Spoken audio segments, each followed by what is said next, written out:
வணக்கம். ஸ்டாலின் வீட்டில் போலீஸ் குவிப்பு, வெள்ளை அறிக்கை வெளியிட்ட விஜய். ஒட்டுமொத்த அரசியல் களமும் பரபரப்பு. நண்பர்களே, இந்த வீடியோவிற்கு ஒரே ஒரு லைக் மட்டும் சப்ஸ்கிரைப் பண்ணிருங்க.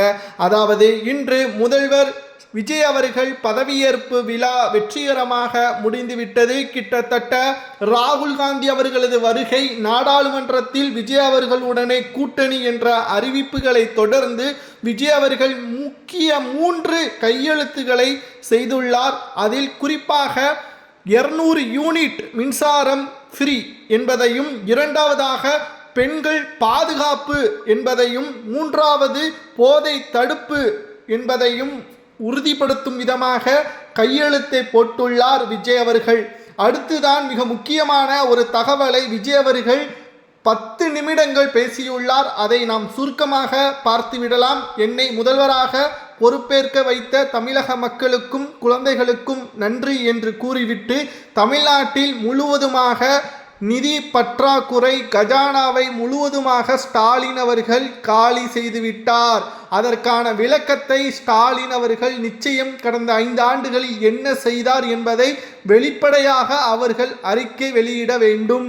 எனது பணியில் எந்த ஒரு தவறும் நடக்கக்கூடாது என்பதற்காகவே நான் வெள்ளை அறிக்கையை வெளியிடுகிறேன்.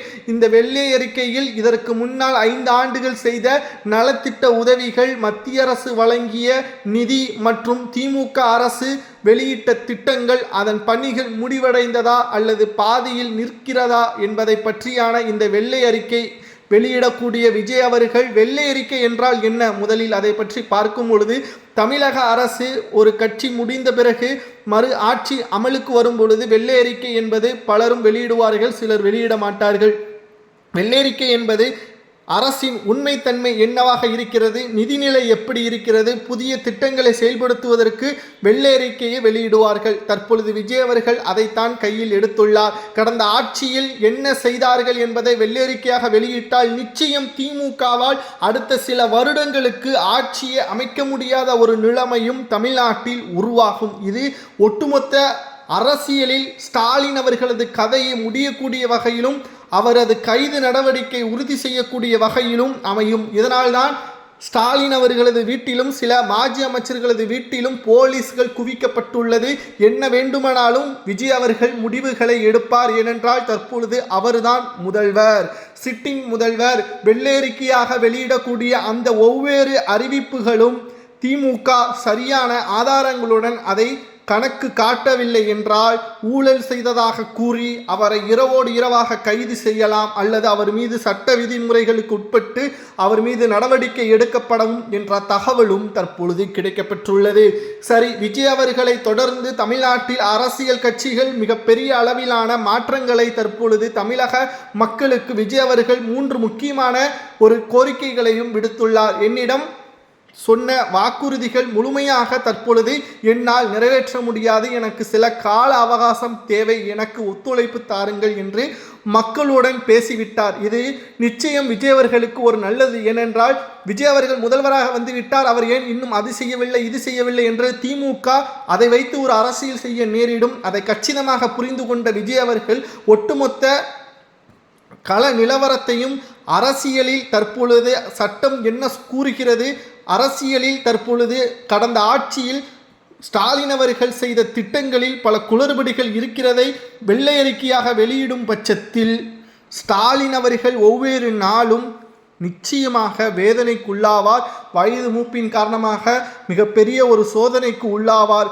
தேவையில்லாமல் கடந்த ஆட்சியில் பல விமர்சனங்களுக்கு உள்ளாக்கப்பட்டு ஸ்டாலின் அவர்கள் ஒட்டுமொத்த ஆட்சியையும் இழக்கக்கூடிய வகையில் அமைந்துவிட்டது. இந்த வெள்ளை அறிக்கையால் போலீஸ் மற்றும் துணை இராணுவம் கூட சென்னையில் களமிறக்கப்படலாம். ஏனென்றால் விஜய் அவர்கள் அந்த வெள்ளை அறிக்கையை வெளியிடும் பட்சத்தில் தான் அதன் உண்மைத்தன்மை நமக்கு தெரிய வரும். ஏனென்றால் விஜய் அவர்களுக்கு அரசியல் தெரியாது, சட்டத்திட்டம் தெரியாது, அரசாங்கத்தை எப்படி நடத்த தெரியாது என்று கூறி வந்த நிலையில் தற்பொழுது விஜய் அவர்களது ஒவ்வொரு நகர்வுகளும் ஸ்டாலின் அவர்களுக்குத்தான் அது மிகப்பெரிய ஒரு தலைவலியாக மாறிவிட்டது. இன்று மாலைக்குள் வெள்ளை அறிக்கையை விஜய் அவர்கள் வெளியிட்டு விடுவார். அதற்கு பிறகு சரியான விளக்கத்தை ஸ்டாலின் அவர்கள் வெளியிடவில்லை என்றால் அதற்கு அடுத்தபடியான அரசாங்கத்தின் உத்தரவுகளின் பெயரில் என்ன வேண்டுமானாலும் நடக்கலாம் என்ற தகவலும் தற்பொழுது கிடைக்கப்பெற்றுள்ளது. வெள்ளை அறிக்கையை வைத்து ஸ்டாலின் கதையை முடித்துவிட்டார் விஜய் என்றும் பரவலாகவும் பேசப்படுகிறது. அடுத்த செய்தி, அமைச்சரவையில் ஊழல் இருந்தால் அதை உடனடியாக எனது கவனத்திற்கு கொண்டு வந்தால் அமைச்சரவையில் இருக்கக்கூடிய நபர்கள் மீது நடவடிக்கை எடுப்பேன் என்பதை விஜய் அவர்கள் தெரிவித்துள்ளார். இது விஜய் அவர்களது ஆட்சி இல்லை, மக்கள் ஆட்சி. மக்களுக்கு ஏதேனும் சிறு தவறு நடந்தால் அது உடனடியாக எனது கவனத்திற்கு வந்தால் அதை நிச்சயமாக நான் சரி செய்வேன். நான் பணத்தை சம்பாதிக்க வேண்டும் என்பதற்காக இந்த பதவிக்கு வரவில்லை. அது நீங்களே இந்த பதவியில் என்னை அமர்த்தினீர்கள். உங்களுக்காகவே இந்த 5 ஆண்டுகளை நான் முழுமையாக செலவு செய்வேன் என்பதையும் விஜய் அவர்கள் தெரிவித்துள்ளார். அடுத்து, எடப்பாடி பழனிசாமி அவர்களுக்கு அடித்த மிகப்பெரிய ஒரு அதிர்ஷ்டம், இனி தமிழ்நாட்டில் திமுக ஆட்சி அமைக்காது, எதிர்க்கட்சியாகவும் வராது.